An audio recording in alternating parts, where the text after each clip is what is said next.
Good day to you. Please introduce yourself. Good day, sir.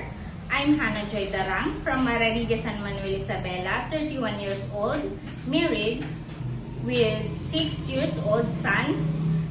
I graduated at Isabela State University, AB English. And I also took vocational course like caregiving and domestic work. Okay. Can you tell me your work experience? I work at the restaurant as a all-around cleaner or helper.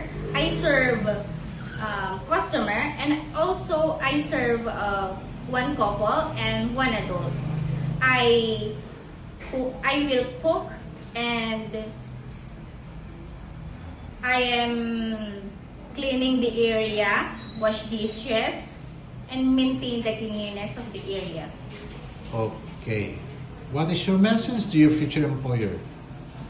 Please choose me, ma'am, because I am hardworking, trustworthy, self-motivated, and dedicated to the job well done. And I will serve